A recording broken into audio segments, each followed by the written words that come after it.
Welcome to the Social Mission Revolution. Each week we explore some of the greatest undertold stories of businesses and everyday people who are making their ultimate impact on the world through social mission. This is Social Mission Revolution, and this is your host, Andrea Putting.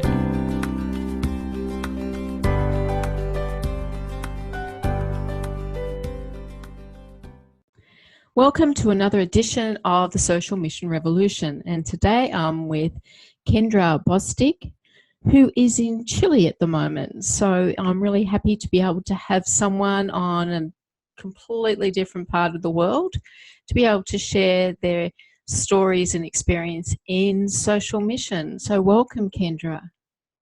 Thank you, Andrea. Thanks so much for having me. Oh, it's a pleasure. And I'd love to share a little bit about what it is that you're up to in the world before we get started, before we dig really deep. Absolutely. I am the co-founder of an organization called Kikori, and we are creating an app for educators to support them in using experiential and social emotional learning in their classrooms. That sounds pretty awesome, because we need to help with the education of children everywhere. It's really important. So if I asked you, my question I ask everyone, if you could fight for just one thing, what would it be? I think I might guess what it is, but I'm going to you share with me what it is that you would fight for. No, absolutely. It is my belief that education is one of the most important arenas where change is possible. It's a space where a lot of leaders know that if people are educated, then they have opportunities.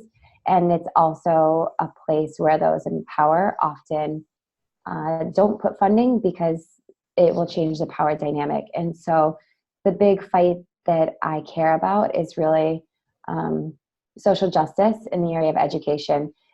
Schools with high incomes have completely different programming and opportunities than schools with lower incomes. And so that's really the big goal of our organization, Kikori, is to democratize access to experiential and social emotional learning that is often present in high income schools, whereas it's not within low income schools.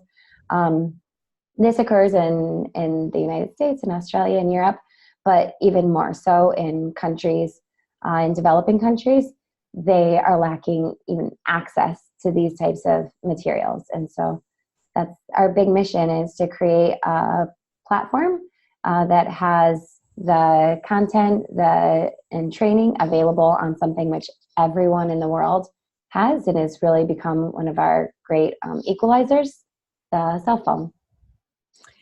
Yeah. It has really, hasn't it? Because we do have mine sitting here, and it just beeped at me. I have no idea why, but yeah, that gives us access to so much of the world now, doesn't it? Exactly. Yeah. So that's what we are working to create a platform that will be translated into a number of different languages around the world.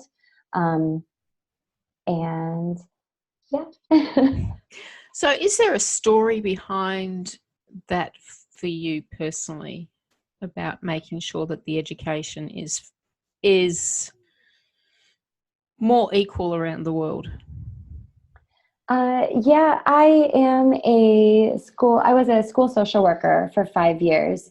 I think that, it's been in my blood, caring about people. I guess my personal story is one where I grew up in a home that was Jewish, in a community which was mainly Christian. And because of that, there was some discrimination. I was told when I was in 5th grade that we were going to the gas chambers. My sister was often told that, as we were learning about the Holocaust, my sister was told that she was going to hell. And so I was able to overcome these things, but I learned from a young age that there is discrimination. I went to the University of Michigan, which has a huge focus. It's called POTS, so learning about privilege, oppression, discrimination, diversity, and social justice. Mm-hmm. And in that space, I was able to really learn for the first time about the experience of minorities, for example, how their treatment and their life experience is so different. I've also worked as a school social worker with the Latin American population as a school social worker, and I've gotten to see firsthand the differences and the opportunities. And I know that education is a space where we can support everyone, where we can make a change. But we need to provide teachers with the ways to educate everyone. There's so many differences between those who have the schools that have funding and the schools that don't. And if we can provide education in a way where everyone can learn and learn what they need, then we can make a huge difference in the world. So what kind of things come up in the way that you're allowing this education to be shared with people? What kind of things do they experience? Sure. What are the goals of what we're doing? Yeah. Yeah. So basically, what happens a lot of times in higher income schools, teachers teach in a way in which they're facilitating. They're teaching these students critical thinking skills. They're using activities. They're able to build social emotional learning skills. And within lower income schools, it's much more traditional. And so the teacher is often at the front of the classroom. There are many more students in the classroom. And the teaching is, as I said, done in a much more traditional way, where students are reciting, they're copying off the board, but they aren't learning how to think for themselves, and they really don't have opportunities to build the relationships and develop themselves as people. And so one of the ideas behind experiential education is that it follows the experiential learning cycle. During these activities, there is a direct experience, which is learning by doing, followed by a reflection on what occurred, followed by a connection to what one already knows, and then application of that going forward. So, for example, if a math teacher wants to teach multiples of 7, they can stand at the front and they can repeat, 7 plus 7 plus 7. The kids can nod their heads and write on their papers. Or the teacher can use an activity where the students are sitting in a circle and they have to clap on 1, 2, 3, 4, 5, and on 7, the student doesn't clap. Through these types of activities and games, students are able to internalize the learning.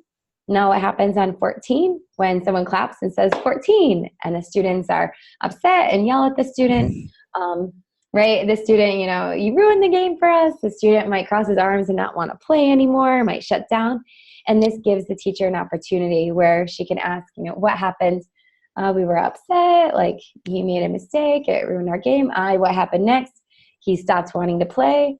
Does this happen anywhere else? Yes. The other day I was playing, soccer and I made a mistake and everyone yelled at me and I didn't want to play anymore.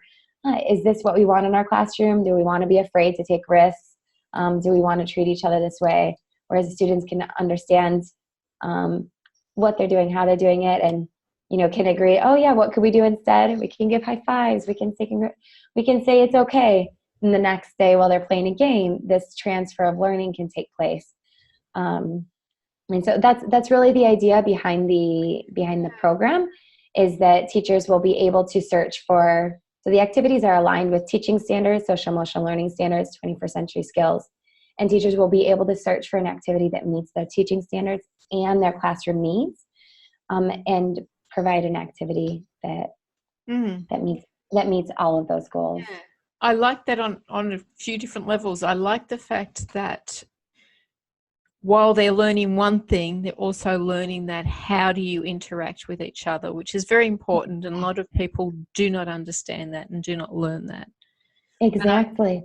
I also love it that you, through this, I can see that we all have different ways that we learn. And this is giving them, so if it's approached from these different avenues, then each child is going to be reached with that. They're going to learn in the way that they learn.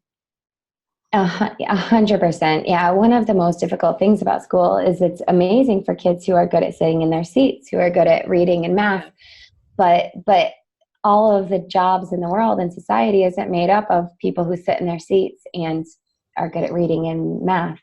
And so the students who don't fit into the school mold have such a difficult time. And it's not because who they are and how they, interact with the world isn't good. It's because the way school is set up isn't created for all different types of learners. And so that's one of the big goals, is to create a system and a way of seeing students where their different learning styles are taken into consideration.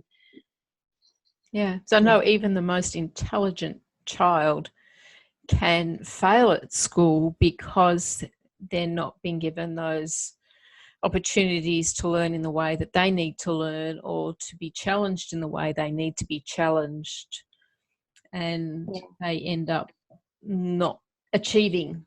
So that if the children who are the most intelligent have that problem, then that's going to go right through to all levels of children trying to learn. Yeah, 100%. And I was just talking with a facilitator who's absolutely amazing. She works together with teachers in Mexico. And what she was talking about was a little bit of a switch in the classrooms of the teachers that she was working with. So basically, she does an 8-hour facilitation training in these types of activities. First 4 hours, she teaches the educators what the activities are. The next 4 hours, they talk about how they can use these activities in their curriculum. It's virtually exactly the same as what we're doing with the app. And what she told me was that, so these were teachers from rural schools in Mexico, really difficult communities where in reality the teachers had wanted to take kids out and plant trees, and they weren't able to because there was a lot of danger in the community. So this is where the teachers were coming from. They came back after 1 month after the first workshop, and school was already out. 36 of the 40 teachers came, and she put on the board, like, please send me your photos, your proof of evidence. And she wasn't getting anything. And she's like, oh my gosh, like, what happened? Mm-hmm. One of the teachers realized what she was asking for, and she opened up her bag, and they had printed pictures of the students completing these activities in their classrooms. And what you said just reminded me of one of the incidents where the students had to cross the peanut butter river, but in order to cross it, they had to do fractions. And so what happened was the students who are normally in the front, who are the super confident students, they weren't able to do fractions. And so the students who are more quiet, who aren't normally playing those roles, were able to take a leadership position, and the students were teaching each other how to do fractions. And the entire class, they were able to do this and complete this. And she said that the teachers loved it, the students loved it. They were asking if they could, play it in a number of different classrooms. And so, yeah, it's a way that, in each activity, a different student can show different strengths that isn't always the case in a classroom. And you're able, students are able to see different sides of each other. They're able to help each other. And so there's so many benefits to these activities. And so I guess as a school social worker, I often, I love these activities. I attended a conference as I was getting my master's in social work, and just saw how much potential they could have. But it was nerve-wracking for me to do the activities, just because one of the pieces of these activities is sometimes students have to fail. And that's not okay within schools. It's not okay within classrooms. And so And so I wanted to do these, I wanted to promote these. And so I did all this training and wanted to learn how to do them. And teachers loved the activities, but again, they didn't have time because they had too much to teach. And and there are so many demands on teachers. And so that's really the dream, the beauty of this is being able, as you said, to combine, to be able to teach social emotional learning through academics instead of as, this fluffy extra that it's so often seen. Yeah, and it sounds to me like it's very much the extra thing that they're learning is that it's not all about competition, it's about building community within their group. How do we get the whole classroom from here to here, not just can I get there first? It's like we've got to get everyone there. Exactly. And that's the beauty with these games is really any game, a student can cross over and you can say that's wonderful, but the game isn't over or there isn't success until everyone gets over. Yeah. And how that changes the entire mentality of school. That's one of the big problems is right now everything is so competitive and kids are being pitted against each other, and it's not helping students and it's not helping society. And if we can change the mentality to when everyone is successful, we all win, or when we cooperate, we all win, then it can change so many things in the world. Yeah. So this is probably a good point to bring in the extra social mission area that you've told me about of Play for Peace, because it sounds like that's the basis of where that's coming from, of how can we play together and work together to create peace. So would you like to tell us a bit about that? It's because Play for Peace just brings up amazing things in my mind, and I just want to play for peace. Yes. Yeah, no, 100%. Okay, so Play for Peace is an incredible organization. They were founded 20 years ago, and it was actually after the Oklahoma bombing. The founders were together, and they were their friends had. So after the bombing, they were together because they were facilitating with some of the survivors. And one of their friends had a dream at this time where a red ball was bouncing really between Israel and Palestine. And she asked herself, like, what is the highest purpose of play? Like, what is the most important thing that we could use this for? And so they decided peace. And the organization works in communities in conflict using cooperative play. So they train adolescents and young adults in using a cooperative play, and then they run play sessions with youth in the area. And so it's just an awesome organization. I found out about it, like I said, about 10 years ago, and I've been volunteering. They have a number of incredible activities. And so I had reached out to them as I was developing this idea for a platform, and they were actually at the same time looking to create an app for their trainers so that they could more easily communicate with each other, measure impact. And so we have begun a partnership where we are creating a white label of the app for their training community, and then their activities will be part of the Kikori platform. Through that, we have something called a Do Good in the World initiative, which our goal is to, every time a school is able to purchase a membership for the Kikori platform, we're looking for community sponsors to bring the platform to communities in need. Play for Peace facilitators are already connected with schools, and so we'll be looking to hire them to do the professional development and support implementation of this app within schools where they wouldn't otherwise have funding. Yeah, it's awesome. Yeah, because I see the correlations between Play for Peace and my own chocolate and coffee day, because it's like, well, it starts from a tragedy moment where people suddenly pull together, but then how do we use these simple pleasures in life to help to build our communities? how do we use these things to improve who we are and what we are. So get involved in the things that we love to get involved in and use those to make something special.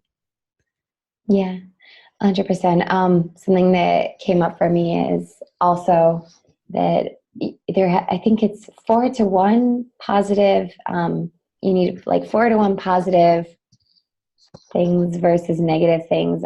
Because negative things are so like they imprint on our brains based on like the way that our nervous system is made up. And so yeah, doing the things that make us feel good and that bring joy. We have to be intentional in order to reach the positive life experiences that we want. I see in you that this is great passion, that you're really excited when you talk about what you do. And in the background of why I started Social Mission Revolution was the fact that we need to have that passion in business as we live our day-to-day life. And I see that in you, that you have that passion that will get you up in every morning and keep you going and drive that need to make things happen. And can you see that in how that reflects into your business? I mean, 100%. Yeah. The work that I'm doing, as a school social worker, the world of business is, I always said we were on the furthest ends of the spectrum. I didn't understand. I didn't relate. Like I didn't care. It just has never been a goal of mine. And yeah, coming up with this idea and seeing the potential and talking with people, the people that I talk to, they want this, they believe in this, they see it. And I think that, the way that the amount that I care and what they see in me drives their interest. So yeah, it's really changed my life. I'm someone who I've always worked extremely hard, too hard. I think that some of us know that, like, social workers, like, when you don't love yourself, you do all these things you work for everybody else. Exactly. And I'm still doing that. As a school social worker, though, I was killing myself. It's when there are people, when there's youth who you can help, and the more you do, the better it is for them. It's really hard to stop. And it was hard for me to have balance in my life. And I would say I probably still don't have balance, but I'm feeling like what I'm doing could potentially reach so many people. Doing this work has really just like opened my entire mindset. It's gone from my incredible like students in a school and parents and teachers that I worked with to seeing the world, and it's like absolutely fills me with like hope and passion. I can't I can't stop. Yeah. And you're finding other ways of doing it that incorporating that into your, like you said, do good in the world, ways that you can incorporate that to make that bigger difference, because it's not all about your personal goals, is it? 100%. Well, and that's, I think, the beauty, again, I keep saying the beauty, but what we've created is really like we want to create win-wins for people. For me, so we're working together with content contributors who have, their life's work are creating these activities. And so for me, the most important thing is, how can we say thank you for their work? How can we respect them? How can we, also bring them, like a win in all of this? And so that's another piece of what we're doing, is working together with content contributors, offering different solutions for how they can work together with us. Yeah, so basically, if they're able to contribute their activities, then we will be giving them licenses of the app. So basically, appifying their activities for them. We're also interested in working together with them to provide professional development. So improving and creating a local school connection. There are a number of incredible organizations that get kids outside, that do this type of experiential work in the community. And so that's our Do Good in the Country initiative, where we want to support those who are doing that work. We believe Kikori can support teachers in the classroom, but we also want to support those organizations that don't have funding in the community to get kids out. And so that's just another part of what we're doing to try to really spread this type of education in all the ways possible with all the amazing people who are doing it. It sounds incredible, the work you're doing. I really relate to what you're doing and seeing that there's other ways of expanding and growing children in education and crossing those barriers of those who can afford it and those who can't. It's really important. Yeah, absolutely. One of the other goals, and so if a school is able to purchase the membership and a corporate sponsor can provide the platform to a school in need, we'd like for those to become sister schools and do at least one activity a month together. And so also bridging those, bridging those divides around the world and breaking down the barriers of those who have and those who haven't, and helping the kids to see that they're just the same as the children from the other schools. Exactly. No matter who they are and what they have and where they're from, they're still basically their kids. Exactly. And they have their own amazing dances and songs and games, and they love to laugh and play. When I was in, I think, 6th grade, we had a teacher from South Africa come and visit us. And, his name was Teddy, and it always stuck with me. Just learning about people from other places and moving to different places. It's really important. And, I think, everywhere that I've been, I've just learned over and over and over that people are people everywhere. People are, interesting and funny and love to laugh and love to learn and care about their kids. And the more time that we can spend with people who are different than us, the more that we realize that. Yeah, absolutely. That's what I'm all about, that. So I'd just like to ask you, if someone has a passion for something which they can make a difference in a social mission, in whatever they're doing, what advice would you give to them? Yeah, I would say that this definitely, this question applies to my journey. I have been going through, from the beginning, it was, so I'm creating an app and, sort of making fun of myself, not taking myself too seriously. And, it was a big journey. There's a lot of imposter syndrome where you are asking yourself who you think you are and why you think you're able to accomplish this. And it's become part of my mission, especially as a female, that we can do anything. I think the most important piece is learning about how important it is to be authentic. We have, you have this feeling when you know that you should be doing something, you can be doing something, you feel it in your heart, you feel it in your stomach. And when you get that feeling, it's taking the baby steps. And so it's signing up for something. It's, signing up for it and then doing the research and then doing the thing and focusing on one step at a time.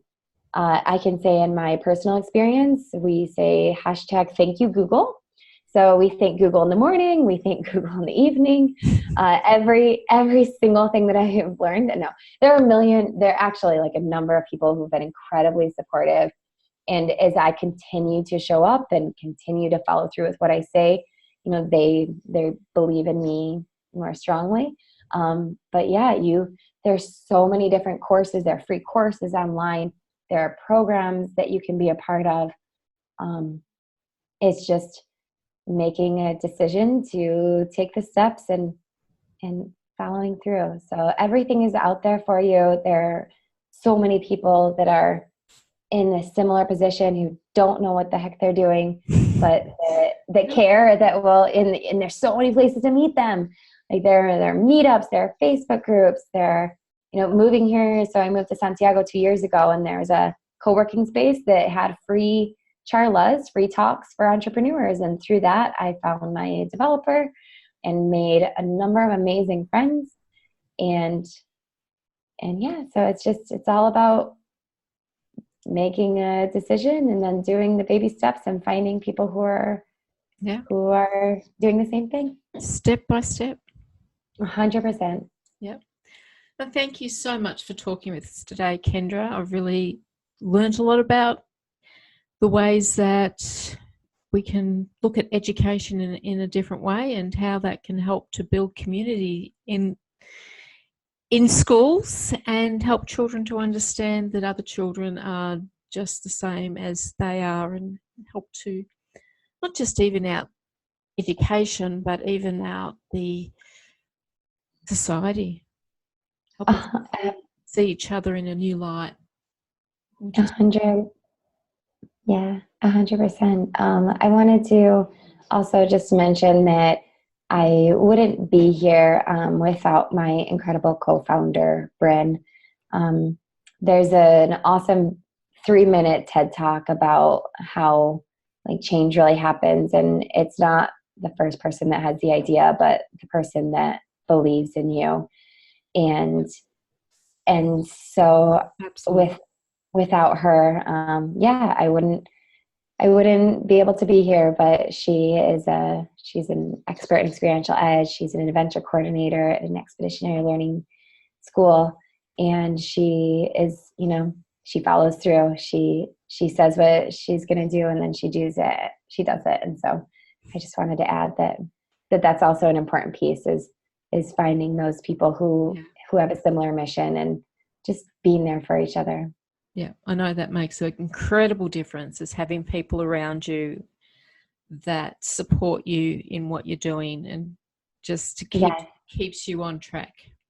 Yeah. Well, and I should also say, thank you to my amazing boyfriend, who is I would kill him if he did what I did. But yeah, again, but he never stops supporting, he believes in me and believes in what I'm doing. And so, he and my mom, thanks guys. Love you. Love you, Dad. Thank you, Kendra. We really appreciate your work and your passion. Thank you so much for having me. And I love what you're doing, sharing people's social missions and creating a space where people can talk about what they're doing and, give encouragement and get encouragement. So I really love this work. Thank you. And that's all for today in the Social Mission Revolution. I'll be back next week with another Social Mission Revolutionist.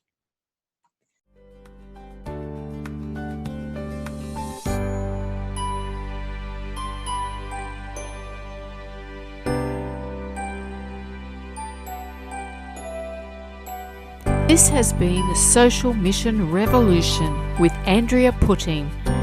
Join me again next week when we'll speak to another social mission revolutionist who will inspire you on your journey to making your ultimate impact on the world.